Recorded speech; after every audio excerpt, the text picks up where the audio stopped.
This is Extra Paycheck Podcast, episode number 15. For most of America, if they just had an extra paycheck coming in from the side while they're still working their full-time job, it adds up. It's very, very helpful. You're listening to Extra Paycheck Podcast, where you will learn how to build and grow your own successful online business. Now, here's your host, Alex Soul. Welcome to yet another episode of Extra Paycheck Podcast. This is episode number 15, and today's guest is Stephanie O'Day. She is a successful mommy blogger, a book publisher, and an overall awesome and inspiring successful online entrepreneur. I hope you enjoyed today's episode. Hi, Stephanie. Welcome to the Extra Paycheck Podcast. Hi, Alex. Thanks for having me. Stephanie, please tell us a little bit more about yourself, your personal story, and what do you do as a business? Sure.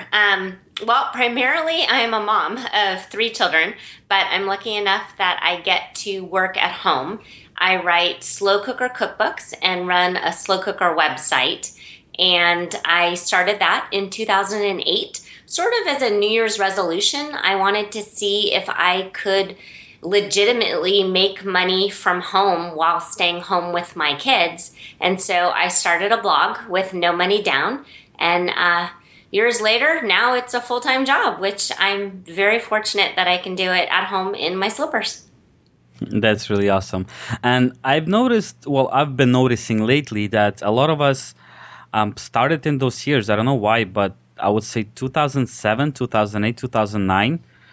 Most of the online entrepreneurs that I meet, they all started in those years. I don't know why. It's just, even for me, it's the same thing. I started at the end of 2007, Sure. So pretty much 2008. Sure. I think maybe a lot of us intrinsically sort of felt the edge of the economy about to nosedive. And I think for me at least, I was feeling a little antsy. I had 2 young children, and I was lucky that they could come to work with me. I was teaching preschool at the time. But the reason I ended up quitting, and actually I think I quit the end of 2006, and then for the year of 2007, I sort of floundered around and tried to find legitimate online work and found that most of the ads in the back of parenting magazines were scams. But the reason that I quit was my middle daughter at the time was getting sick, and I thought it was daycare germs, so I quit. But it ended up that she actually had celiac disease, which is a gluten intolerance. And now, of course, gluten is everywhere, and we all know what it is. But back then, it wasn't as prevalent. And so I started doing reading and brainstorming about blogs and how there were other women who were making money at home writing online. And believe it or not, as a blogger, I'm actually kind of a private person. So I didn't want to use it as an online diary. I didn't want to put pictures of my kids out there. I didn't want to badmouth my husband and all of the other kind of things that happen sometimes in mommy blogs, traditional mommy blogs. So I liked the idea of a tightly focused niche, and I knew that in general, food blogs are very well targeted through search engines and the Google bots and that type of thing. And so I just sort of started thinking, well, what am I constantly searching for? And I was searching for crockpot recipes. And because we were gluten-free, I was searching for gluten-free crockpot recipes. And so that's sort of how the niche developed. Was I started writing about what I was already searching for because I couldn't find what I wanted to read. And it sort of stemmed out from there. And the reason I did a New Year's resolution was I wanted to force myself to follow through and make myself write every day by a certain time and tell the world. And the world, as we all know, in the first few days of blogging is you and yourself later, and then maybe if you're lucky, your grandma. Yep, that's exactly it. And this is pretty narrowed down as a niche. Gluten-free slow cooking recipes. Yes, it's that's interesting really... because most of my readers actually aren't gluten-free. They're just coming for the recipes. But the ones who are gluten-free are thankful that they don't need to translate anything or do any swap outs. So because I don't go over the top with the gluten-free things, I sort of keep my notes in parenthetical statements or I explain later how I adapted it to be gluten-free. But most people come because they're searching for crock-pot recipes. Mm-hmm. But also, what I found, and many of my friends who are also gluten-free or other type of allergy bloggers, the allergen niche is, they're very... what is the word? They're loyal. I think that's the word I'm looking for, is when they have found a site or a particular person that they resonate with, they just trust that person and they come back over and over again. And I'm happy to share what I've learned and what doesn't work and my failures with my audience. And so because of that, I sort of have a personal connection with them, or at least I feel that I do. And when I get a really long email from someone who just found out that their husband has celiac or their child has celiac and what do I do? What steps do I take? I'm happy to share as much as I can with them. And because of that, then they're loyal and buy books and tell friends, and it just sort of works out from there. I don't look at it as a marketing or a customer relation strategy. I just look at it as being helpful and hoping in the long run through karma and the universe and blah, blah, all of that touchy-feely stuff that it all works out. And so far it has. Yeah, that's really awesome. And what you mentioned, I think the reasoning behind is that a lot of articles that we find online, especially when it comes to health industry, a lot of it is actually written with the only goal to make an affiliate sale. So a lot of it is written down by people who don't understand the niche, and it's really watered down information that is not helpful at all. Right. So when people do find, let's say, your website with your recipes or your advice, and it is helpful, I understand why they would stay loyal and they wouldn't leave, because these kind of websites are already hard to find to begin with, like good quality. Yeah. And I think that's the reason you have your loyal following, because you put out great content and they simply don't want to waste their time looking for something else when they already found what they need. Sure. And I'm glad that you brought up the kind of article generation for affiliate sales. I can smell that a mile away. And I didn't go to business school, so I'm pretty sure most people can smell an over-the-top sales pitch, and this guy doesn't know what he's writing about, and he just plugged in a bunch of keywords and got ding, ding, dings, and is like, oh, I'm going to go for it. But so there's definitely a fine line with making a good living online and then taking advantage of people. And it's something that I never want to step over. And I turn down an awful lot of affiliate offers because it doesn't feel right, or I know it wouldn't be a good fit to my audience. It's interesting because I recently just wrote a sponsored post for really cute wedge sandals, which you would think wouldn't fit in when I'm talking about crockpot recipes. But the fact is I am a mom of 3, and I want to look cute, and these are really cute sandals, and it fits well. Whereas some of the like nutrition supplements or some of the new kind of homeopathic remedies for things might fit into someone who's already in kind of a gluten-free or alternative health lifestyle. But for me, it felt funny, and I couldn't honestly write with very good integrity about something like that, even if the affiliate arrangement was profitable. Mm-hmm. Yeah, I understand that. And I'm ashamed to admit that I used to promote really bad offers when I just started. Because go ahead. I forgive you, Alex. It's all good. Because, I think one of the best things about being online for a long time is you see the trends and you see what works and what doesn't, and you take risks and you're able to adapt. And the fact that you're able to acknowledge, yeah, you know what, I did that once, and sure, I made a little bit of money, but it felt wrong, and I don't want to go that way, is important. So. Yeah, because I think a lot of us, especially the beginners, that's the kind of the main goal, making money. Yes. And you would promote anything, and then in the end, if you look at all the people that actually, let's say in the MMO, the make money online industry, yes. which was really huge also in 2008, 2009, it was really exploding, and even before that and after that. But a lot of people that made good money selling products that weren't of quality yes. or were just complete scams. Yes. Most of these people are not online anymore. They're back to a 9-to-5 job because they couldn't make it. Right. You know, they made some quick cash and then everything failed around them. I agree. Yeah, and that was for me it was the same thing. I did that for a bit when I was just starting.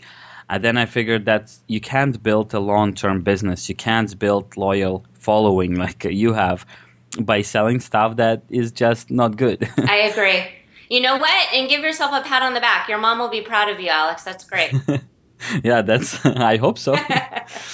Yeah. And what's interesting is for me, because I'm raising 3 daughters who are watching everything I do, I want to feel successful, but I also want to have integrity and have them see what I'm doing and what I'm not doing. Sure, there's quick shortcuts and there's quick ways to make a buck, but if it feels wrong, it is wrong. And that's what I try and teach my kids, is to follow their gut. Mm-hmm. That's really important, I think, for you and for your kids as well. I wrote a blog post I think about a month ago. It's actually a tutorial on how to start a podcast. Oh. It's a free tutorial on my blog, right? Because it took me a long time to get it started and to find all the information and equipment and everything I needed, right? It was a lot of research, a lot of hours wasted. So I decided, while it was fresh in my mind, to put it out as a guide. Yes. And it was really a simple guide, as in, look, there are millions of options for microphones and for podcast hosting and whatnot. But this is the companies that I use. These are the things that I use. Feel free to use them. And of course, some of those articles that I'm promoting, let's say a microphone that I'm talking about, it is an Amazon affiliate link. Yes. And I'm using that microphone and I love it, yes. right? And there's a whole bunch of other links for services that I use for my podcast, which aren't affiliate links, simply because they either don't have an affiliate program, or you need to be like a really all-time user. Let's say you need to be a member for 3 years yes. or something until they accept you for their affiliate program. But I don't mind sharing them. I'm like, well, yeah, I'm not going to make any money, let's say, with promoting hosting that I'm not an affiliate, and I could make money by promoting a hosting that I am an affiliate of, but it wouldn't be fair to my listeners because I was on your site and I read through that, and you had written about Pamela. Is that correct? Yes. Pamela for Skype. And that was the first time I had ever heard that, because previously I did a very, very short-lived kind of video call interview series that I was taping through VodBurner. Did you ever use it? Yeah. And the software was clumsy. I didn't like it. It wasn't interesting. But then I read your post about Pamela, and I'm an HP girl, so I have never learned the Mac, and that's because I don't like to learn new things, and I'm old. But and so it was really helpful for me to read through your stuff, and I thought, oh, okay, for $29.97 I can try Pamela. That's great. Yeah, that's great to hear. And see, Pamela is one of those things that I don't have an affiliate program, right? But I still feel great promoting them because I use them and I like them, and they haven't failed me so far. Sure. So, well, I personally appreciate that, because I will search for things on podcasting and things, but many of your colleagues are promoting products that are out of my price range, and I know they're promoting them solely for the affiliate kickback. Which also makes sense, right? It does. It does. Yes. Yeah. Yeah, but I started the podcast on a really low budget, and I'd like to help people do the same, because the truth about podcasts is that most of them won't live more than 3 or 4 episodes. Sure. You can say that with with most websites and with Same a lot thing. of small business ideas. Yeah, people start Exactly. going gung-ho, and then Yeah. if they're not instantly rewarded, Yeah. yeah. Yeah. Yeah. And this is also one of the reasons why I feel bad, let's say, promoting super expensive microphone and super expensive service, because I know that most people, they will start it, they will fail. And it's kind of like, well, you wasted $1,000 on what, I know. I agree. This way I'm like, okay, I you agree. lost $200. I Move on. agree. Yeah, I started my business completely with no money down. I still had blogspot in the URL of my main website until actually March or so of this calendar year, 2015. So for 7 years, I had the blogspot.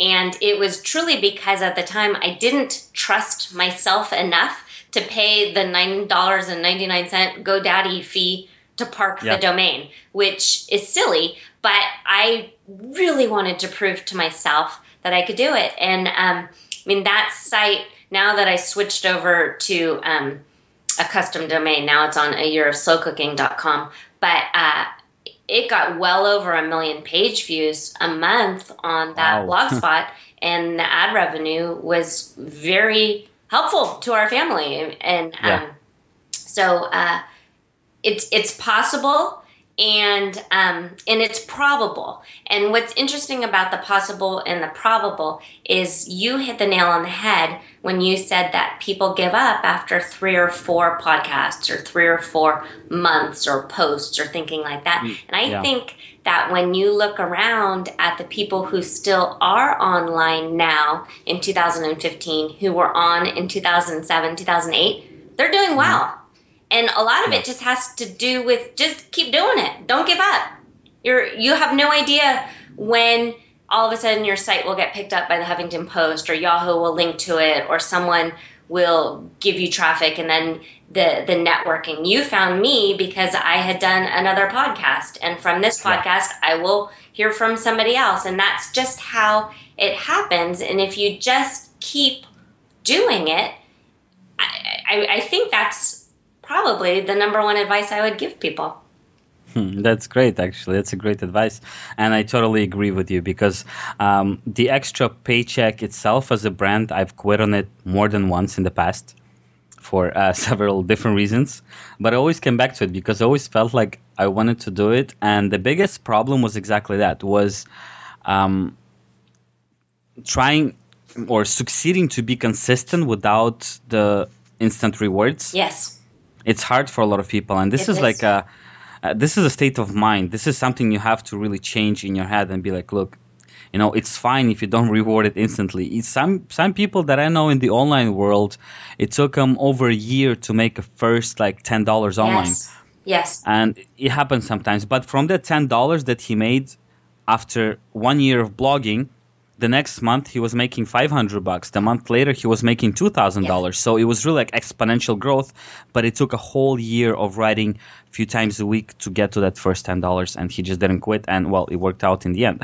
I absolutely agree with you. And the name Extra Paycheck is a fantastic name, so I certainly wouldn't get rid of that, because I think that's a great idea. Because for most of America, if they just had an extra paycheck coming in from the side while they're still working their full-time job. It adds up. It's very, very helpful. Yeah, and the question that I get asked the most, definitely the most is, how long does it take till you start making money online? Sure.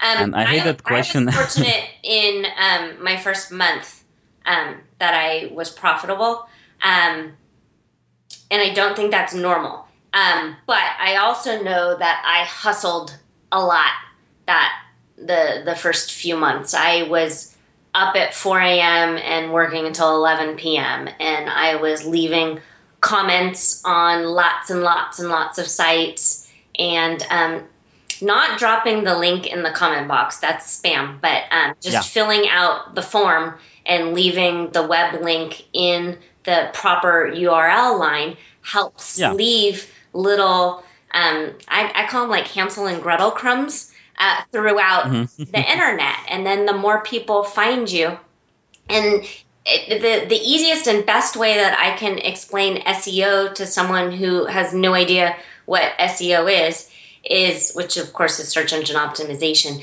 but is however many links you have out there, Google or the other search engines think you're important.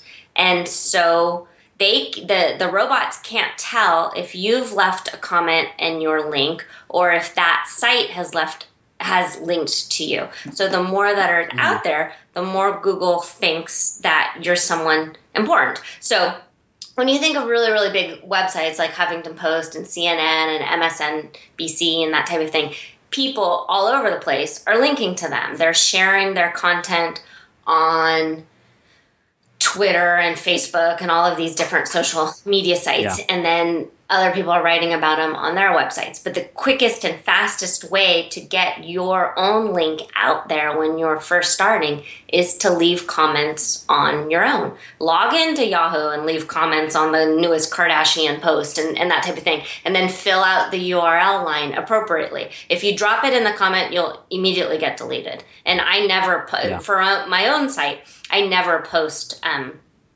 comment that has a URL link in it. Mm-hmm. That's great advice. And what I've noticed that oftentimes, well, that's what I do. When somebody leaves me a comment saying, great article, I don't approve it on my blog. That's not a real comment. That's not a comment. That's a spam, but in a better way, because they don't put a link directly in the comment. They put it also in the proper field. But the comment is useless to my readers and to me. So, that's another advice I want to leave to those who want to leave comments on other blogs and other places and news sites. Leave a comment, but make sure that the comment either provokes a conversation or adds something to the article or asks a question related to the subject of the article. Don't just write good stuff or thank you, You have to add to the conversation. Absolutely. And I think you and I were really similar. What you mentioned about the beginning of your journey, for me, was the same thing. I was really lucky, I guess, to make my first sale within 2 or 3 weeks of starting. And it was $33, I believe. It was from ClickBank. That's great. And that's also not normal. I agree that it's not normal. But I did exactly what you did. I hustled so freaking much. And I think at some point, without realizing, I stayed in front of my computer for 40 hours straight. Yeah. 40 hours. That's like almost 2 full days. And you know what? What's neat, though, Alex, is you're breaking the mold in that you were working. You weren't playing some sort of shoot-'em-up video game. So that's awesome. Yeah. I mean, think of how many times people are goofing off on Facebook and not really working and whittle away an entire day. You actually worked. So, yeah. Yeah, because I was actually so consumed by it. It was the very beginning, right? So I had so much to learn, and I was just like, and I think what differentiates me from many other beginners is that I didn't just learn, like I would learn how to set up, let's say, a blog, and I would stop reading that article, and I would go and set up the blog like at the moment, right away. That's great. Rather than kind of doing the analysis paralysis thing where you're researching, but then never actually pulling the trigger. Yeah, and I think that's a big thing for that many people should realize. And I also hear often people that tell me they don't like the book by Tim Ferriss, The 4-Hour Work Week. I don't know if you read it. I have it. Yeah, and a lot of people are telling me like, oh, that's a bunch of bull. You can't make money working 4 hours a day. I was like, that's not a week. I mean, I was like, that's not the point of the book. The point of the book is to build your business to such a point that it could work with you only investing 4 hours a week. But when you begin, man, you'll have to be working 25 hours a day to get it going. I'm pretty sure Tim has said it himself that he did not only work 4 hours a week in the very beginning. And now that he has all of these different avenues in place to create passive income, he is able to let things go on autopilot, and he has been able to hire people. But I agree. I hear the same sort of criticism, and I think a lot of people who read business books or personal development or any sort of self-help book, they pick one thing and decide, well, that won't work for me, and then disregard everything else. And it's frustrating because the books are written to educate and to inspire. And if you're only going to be inspired to pick it apart because it won't work, then you're just you're going to end up sitting on the couch watching TV all day long. Yeah, totally. And Stephanie, on the subject of books, you have published a book. I have a few, yes. I have currently in print 3 slow cooker cookbooks. Another one comes out in the fall. And I also have a housekeeping to-do guide, kind of a daily journal for moms called Totally Together. And then I also have a mommy blogging book called Real Moms Making Real Money at Home in Their Pajamas Blogging. That's an awesome title. And are all these books available in print? They are. I was lucky in that the first one spent 6 weeks on the New York Times bestsellers list. And wow. And so because of that, Congrats. I've had a lot of different media opportunities, and I've been able to go on the Rachel Ray Show a handful of times and Good Morning America, and realize that I kind of like the TV part more than I thought I would. I know I like to write, and so I always felt comfortable writing, but there's something kind of cool about getting your hair and makeup done. I see. And it just left my mind. I wanted to ask you something really relevant to that, and I forgot what it was. I will tell you that I get this question a lot about traditionally published versus self-published, because the cookbooks and the planner are traditionally published, and then the blogging book, I published it myself through Amazon's Create Space and their Kindle platform. And it's very interesting. I think if you are able to write a book proposal and secure an agent and get a publishing deal, then you are also able to self-publish and make good money. And what I mean by that is if a publisher and an agent feels that you have a large enough platform that they're going to gamble on you and give you an advance and publish you, then you already know that you're large enough to make a good living self-publishing. But what happens is people usually start with the self-publishing and their audience isn't all that large and they haven't figured out how to build their list and promote in a non-slimy way. And so they sort of give up on the whole thing. And I think there's a methodology very, very similar to internet marketing channels, in that you have to build your platform, you have to build your list, and you have to have good rapport and trust capital with your audience, and then try and work on the book. But I wouldn't try and pitch books to publishers or to put them up on Amazon, because they'll just get buried until you have the other avenues in place. I see. Well, see, for me, it's one of my goals in life to publish a book at some point. Okay. It's not really a goal. It's something that, it would be really awesome if I did that at some point. Sure. So since it's not a concrete goal at the moment, I'm not even looking at it seriously. But whenever I do stumble upon some articles about publishing, I read them because it's a subject that kind of interests me. And in my mind, I would probably go with self-publishing in order to build an audience and later find a publisher and be like, look, I've got a book, I've got an audience already reading my stuff, so you should publish I think that makes a lot of sense, and I think the publishing industry is leaning that way, and that they're seeing that this book has already done well just through the author's platform. And imagine what it could do if it had a large publishing house's PR department behind it. So I think that's a very wise strategy. I will tell you that to publish for Kindle or for Create Space, it's awfully easy. And Amazon has tutorials on how to format everything for free, available on their website. What I ended up doing was writing everything in Microsoft Word, and then I found an editor and a formatter on Elance, and she did it. You can find them on Fiverr, and you can find them rather inexpensively. I would caution against going the super inexpensive route and find someone sort of middle of the road who has editorial credits to their name rather than just trying to go cheap and easy, or just figure it out and do it yourself by following Amazon's tutorials. Mm-hmm. Thanks for that Absolutely. advice.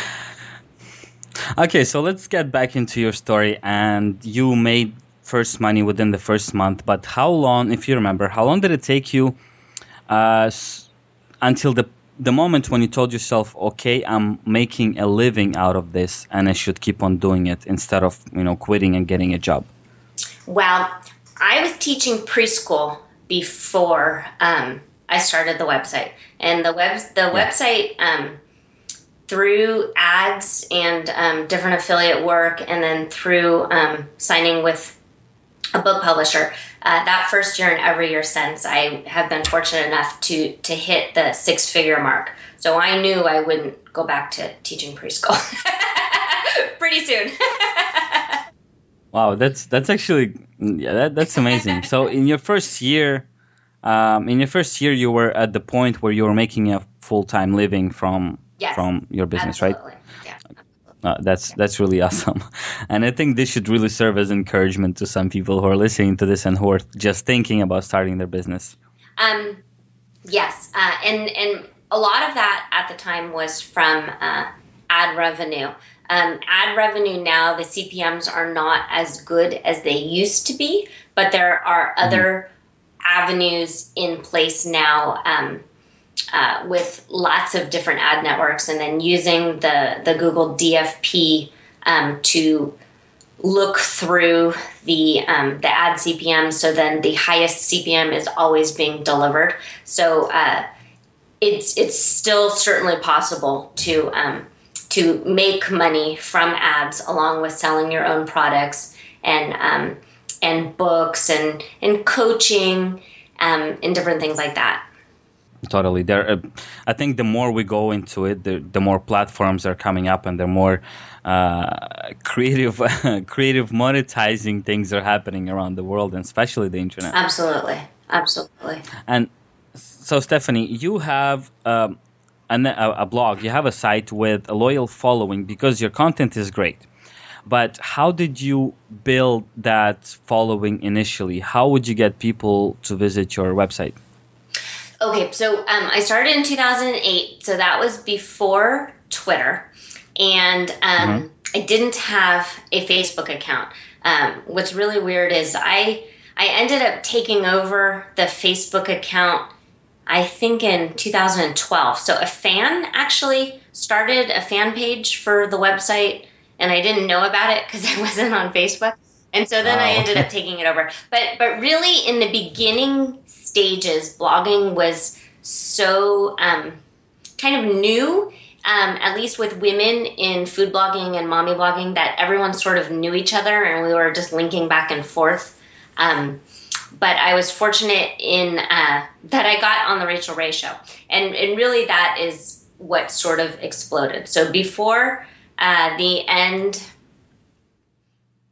Okay, I'm just going to tell you the whole story, Alex. So what happened was on Valentine's Day in 2008, I made a perfect crème brûlée in the crock pot. And I got super excited about it and felt like I needed to tell the world. And so I was writing about it to the website. And in the background, the Rachel Ray show, which is her everyday talk show, was playing. And at the end credits, there was a blurb on the screen and it said, "Do you have something to share with Rachel? Email," and then some address, and you can be on the show. And so I emailed, and I wrote in all caps, and I was all excited, and I'm like, I made crème brûlée in the crock pot, and it's the best thing ever, and no one has ever done this before, and you should have me on your show because I'm a rock star. And it worked. A few weeks later, a producer called, and I was able to fly to New York and get filmed for the show. And I had to keep it a secret because I had signed a non-disclosure agreement. And because the show wasn't going to air until July, it really, really egged me on to continue to follow through with my New Year's resolution, because I knew in a few months, oh my gosh, I'm going to be on national TV. So prior to that, I was getting about 1,000 individual visitors to the site a day. And that was really just from word of mouth of people like, oh my God, there's this crazy crockpot lady and I'm going to follow her. And they were following along through FeedBurner and just getting word of mouth out that way. So that's how I got the first 1,000 people. And then the day that the show aired was July 9th, 2008. And I got 42,000 people to the site. And so that was huge. And another thing that's really interesting is remember that I built the site on Blogger. So that's the free software that Google puts out for blogging. And because of that, my site never crashed. And lots of people and lots of my friends who have been fortunate enough to get on TV, all of a sudden their site crashes because they haven't updated their server or their server wasn't expecting such a huge influx of people, but Google doesn't crash. And so I was lucky in that way. So after that Rachel Ray show aired, I received cookbook offers. And then once I signed the cookbook offer, I was able to go on Good Morning America. And after that show aired, the site got 92,000 people in one day. And so from that, within the first year and a half of launching the site, I knew that this was something that I was supposed to do and something people really resonated with. And I had fun doing it. I really like playing around with the crockpot. I like writing about it. I like helping people. And in some small way, one of the hardest things for a mom on a day-to-day basis is to figure out what's for dinner. And there's no easier way to figure that out than to dump it all in the morning, push a button, and walk away. So I like that I'm able to help people with that. Yeah, that's a really, really awesome story. And when you started talking about the traffic numbers, I was actually going to ask you the same thing. Did your website crash? Yes. Well, so it's good. So funny because I've been to a few different blogging conferences, and actually one of the first blogging conferences I went to, I felt like a complete failure because I shared that I had a blogger site and it still had blogspot in the URL. And this guy who I'm pretty sure worked for WordPress or something was like, oh, okay, well, when you're ever ready to like be a real person, give me a call. And he handed me his business card. And I did. I felt like a poser. Are you allowed to still use that word? It still exists in my dictionary. And I just felt like, oh my gosh, I do not belong here. But I do feel that way at tech conferences. And I also feel like I don't belong at food conferences, which is ironic because I have a really good selling cookbook. But I'm not a foodie. I like my crockpot, and real foodies don't really use their crockpots, or if they do, they fancify it so much that it's now out of the realm of possibilities for the normal American, although you're Canadian, mom. Yeah. There you go. But that was really mean what the guy It was a little mean. He was trying to make a sale. It didn't work. I wonder why. Yeah. I wouldn't give him my business either. Don't worry.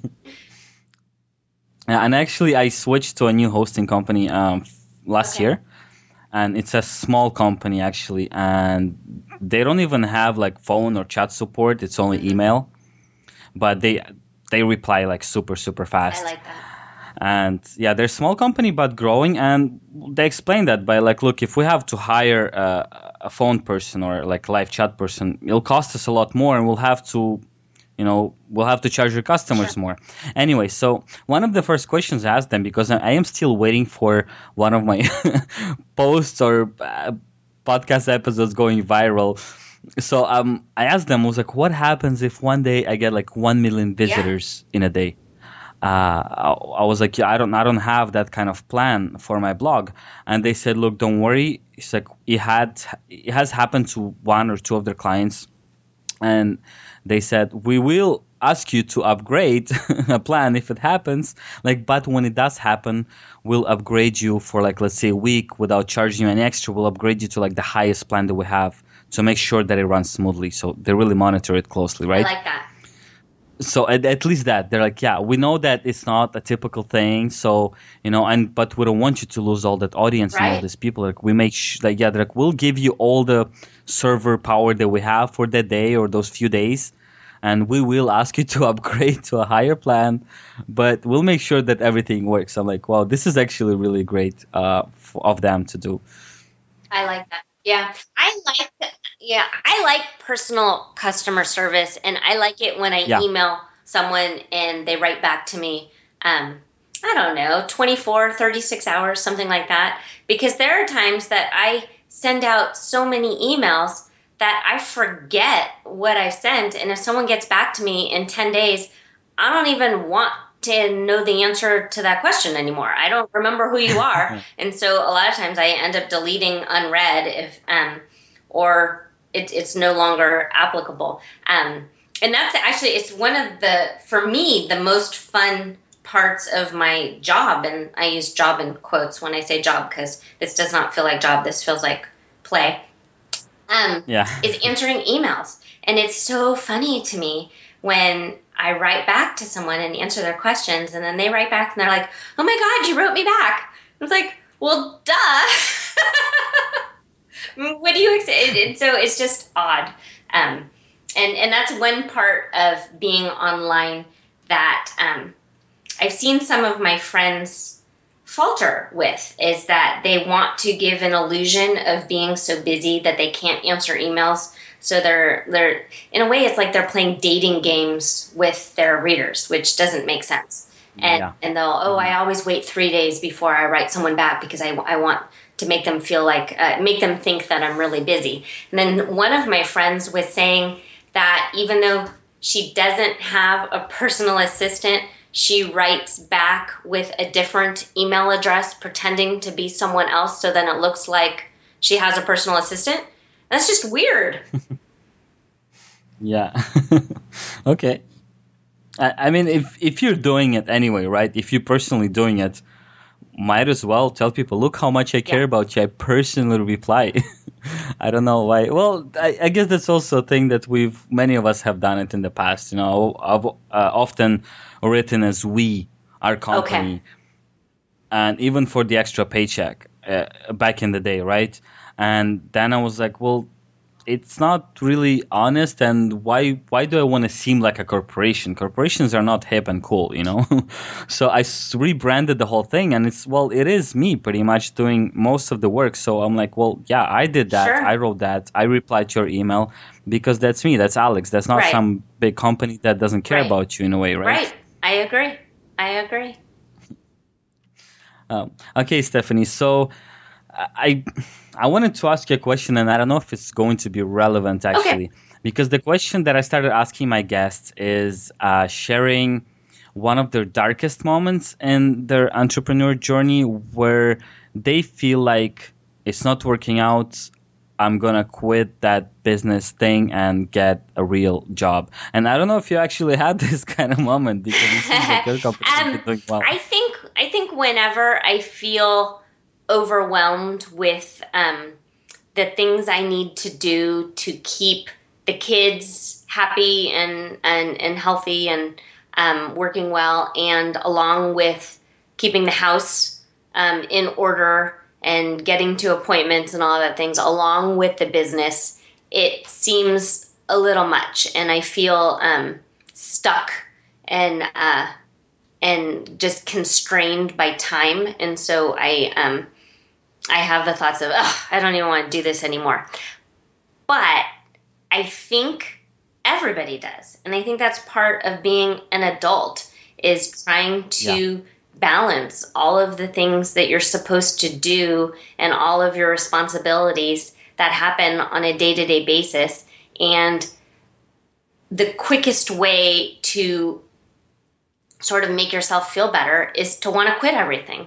But I'm not going to quit the kids. I'm not going to quit my marriage. I'm not going to quit having a house, I don't know, that doesn't look like a bomb went off in it. And I need to work because we need the income. So I think I didn't answer your question, but I'm a pretty upbeat and positive person, but I can say probably about once a month I'm ready to just throw the whole thing away. I don't, because I'm realistic and know that I can't, but I certainly have those thoughts. Mm-hmm. But yeah, you feel like, it would be so much easier if I just quit everything. Yeah, absolutely. Yeah. Go dig a hole in the backyard and hide. Yeah, and actually, I have some friends who have jobs, regular 9-to-5s, and when I speak to them about, let's say, entrepreneurship, right?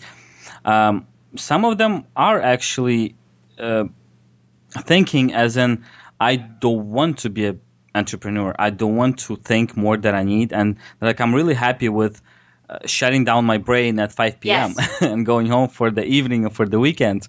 And although I'm really, really against it, and I would never have a 9-to-5 again, which I had in the past, and I hated it so much that it brought me to actually online marketing.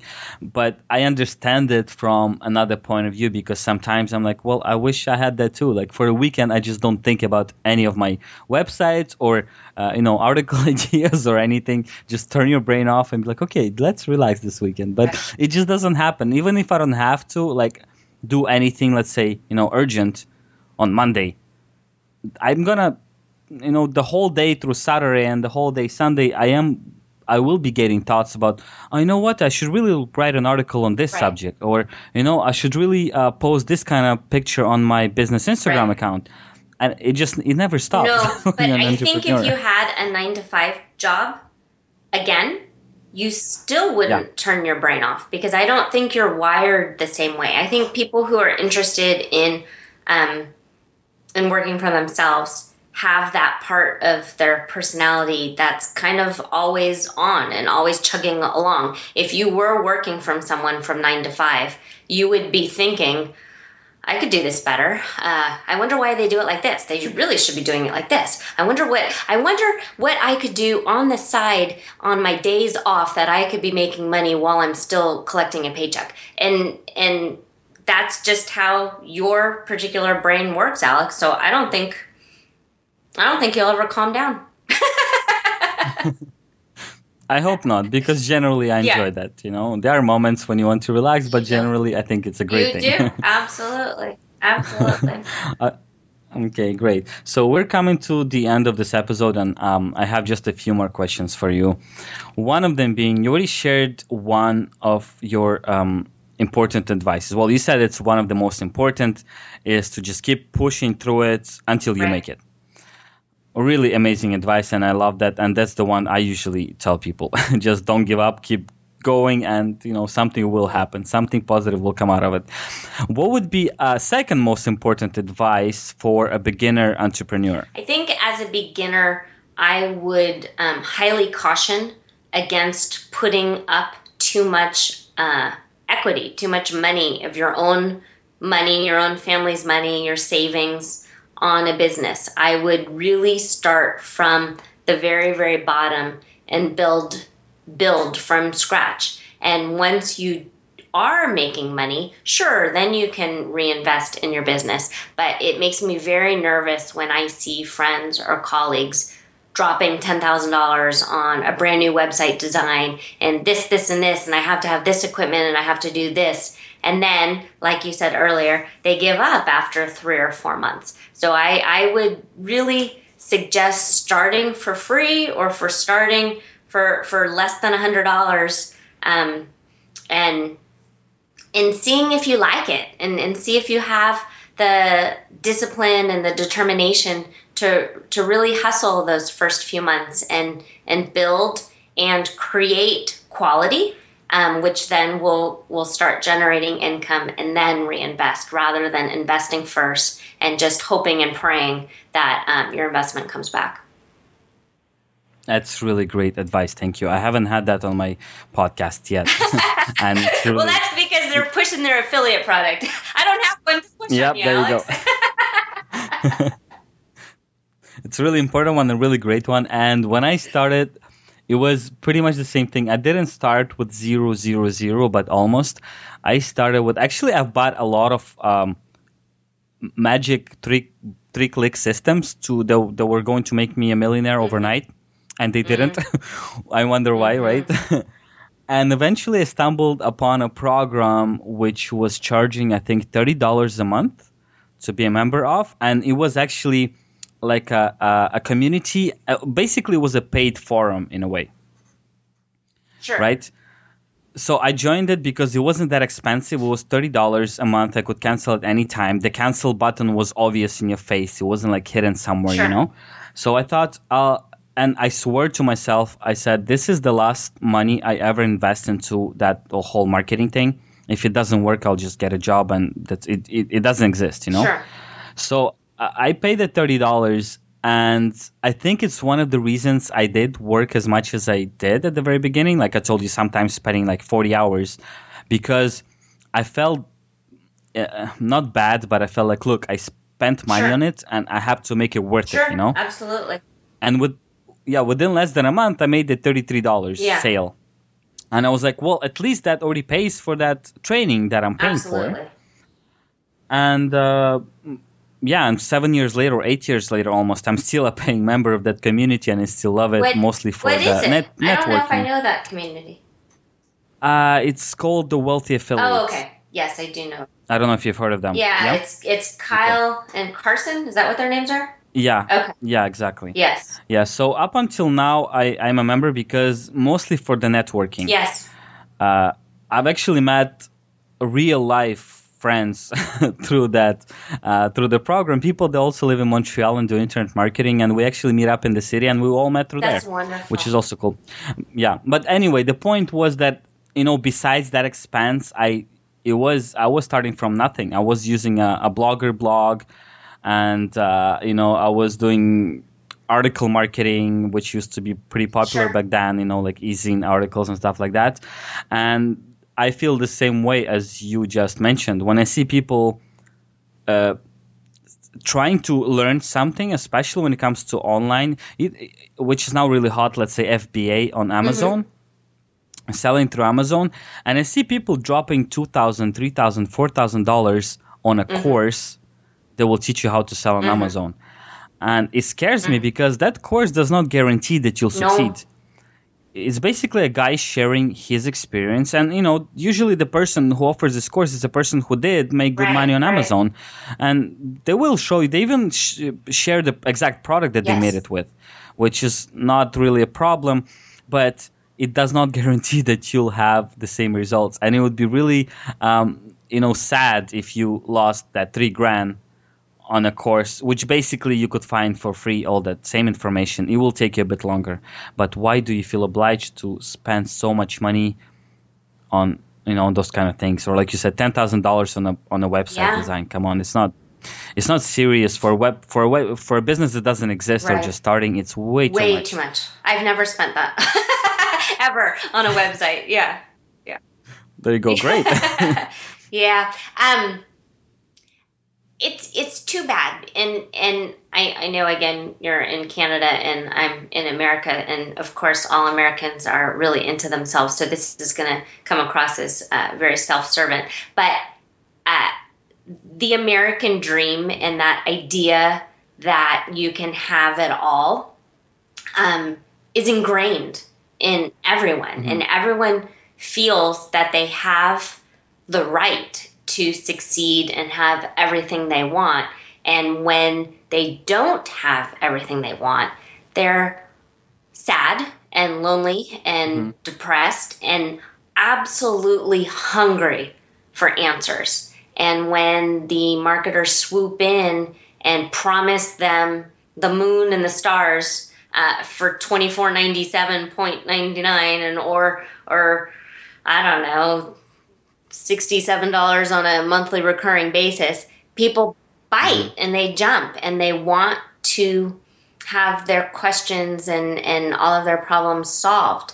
And sometimes it works and sometimes it doesn't. And sometimes there's really, really good people who are really honestly trying to help. And then there's other people who are just piggybacking off and recycling information that you can already find for free everywhere. And I would just caution people to really, really do their due diligent research and Google as much as you can and ask for testimonials, and then Google the people from the testimonials to make sure that there's that the testimonials are actually from real people and not just written by the marketer themselves.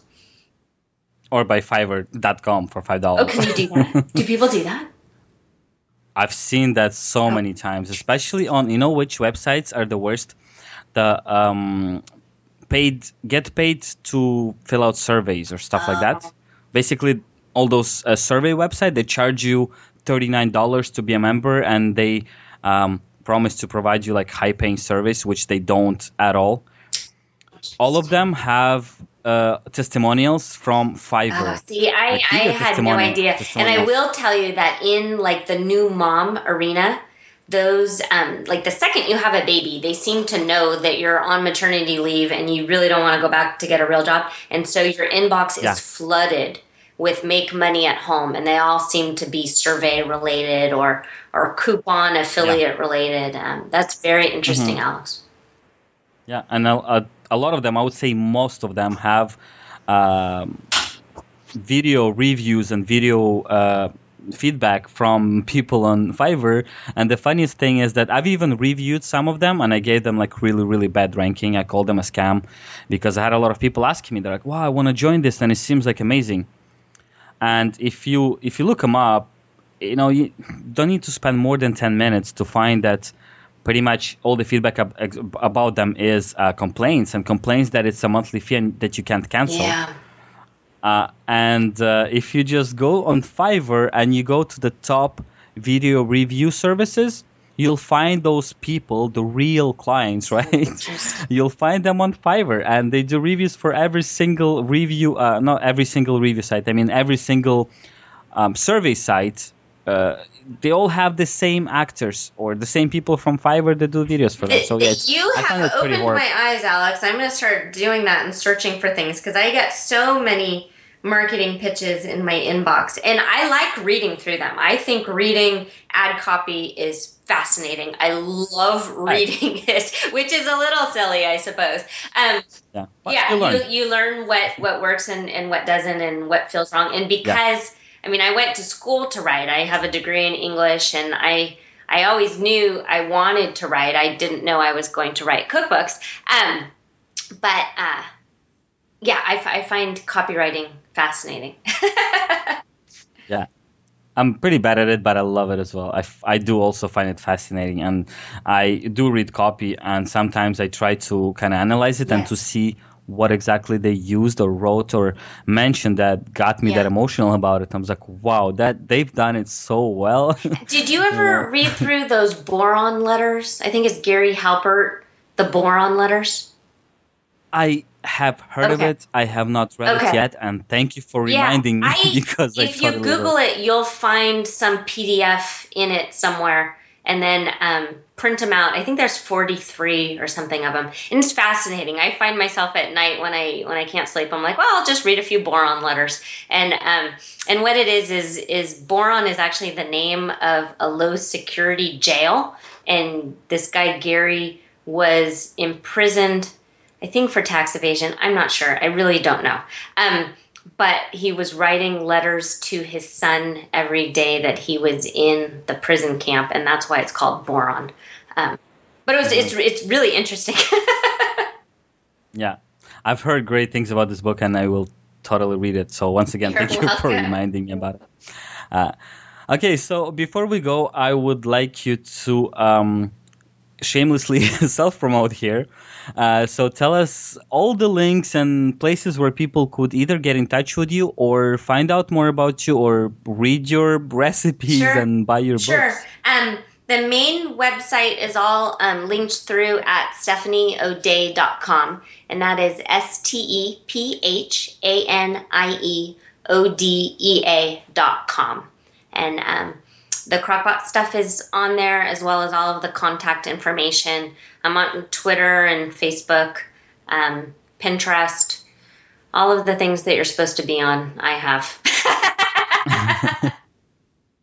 That you're supposed to be on. That's the rules. Actually, that's what all these gurus tell me I'm supposed to do, right? Yeah, sure. And I guess people could find all your books through that same website as well, right? Absolutely. They're all on Amazon. And I have been doing a little bit of coaching here and there, mostly just through email and through Skype. Primarily, I like helping other women and other moms find a way to make a little bit of money while they're home with their kids, or if they want to be home and make a little extra money. So I do that as well. Yeah, that's awesome. All right, Stephanie, thank you so much for being on the podcast. I really enjoyed having this conversation with you. Absolutely. Thank you, Alex. Thank you so much for tuning in to episode number 15 of Extra Paycheck Podcast. As usual, I will be sharing the show notes at extrapodcast.com/15. This is where I'll be sharing all the links and resources we talked about in today's show with Stephanie. Also, I would love to thank each and every one of you who left me a review and rating on iTunes Store. These help the show tremendously, and I really appreciate them. If you haven't already, you could leave a review and a rating by simply going to extrapodcast.com/iTunes. Once again, thank you for listening, and I'll talk to you next Monday.